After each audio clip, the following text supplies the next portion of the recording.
close are you to a deal on a trade deal with India? Are you Right. willing to consider lowering the current tariff rate? Well, right now the tariffs are very high on India because of the Russian oil, and they've stopped doing the Russian oil. It's been reduced very substantially. Yeah, we're going to be bringing the tariffs down. What kind of level are we talking about here? I mean, How at close some are we? point, at some point we're going to be bringing them down. Without tariffs, this country would be in such trouble, as they were for many years. That's why we owe $38 trillion. And one of the things we're going to do, we're going to issue a dividend to our middle income people and lower income people of about $2,000. And we're going to use the remaining tariffs to lower our debt. We're going to be lowering our debt, which is a national security thing. So we're doing a lot of good work. And the numbers were reported so incorrectly. The real numbers are trillions of dollars have been taken in or gotten in terms of investment from the tariffs. And so if that were ever reversed, it would be a disaster. Frankly, it would be a national security problem for our country.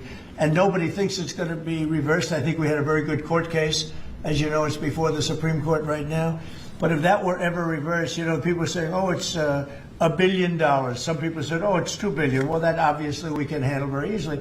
But this is trillions of dollars we're talking about in terms of the tariff income and all the investment income that's come into our country. We have more than, I would say right now, more than $18 trillion. The biggest number ever is a tiny fraction of that for any country. China, the United States, the biggest number ever. If you look at the past administration, Biden, he did less than $1 trillion in 4 years.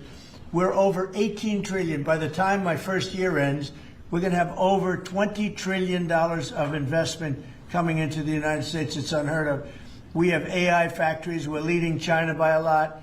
We have cars and car plants coming in by more than we've ever had built before. All of that would go away if we lose the tariff case. So all of it would go away. So they're not giving the right numbers. It would be an economic disaster. It would be a national security disaster if we lost the case in the Supreme Court. Do you think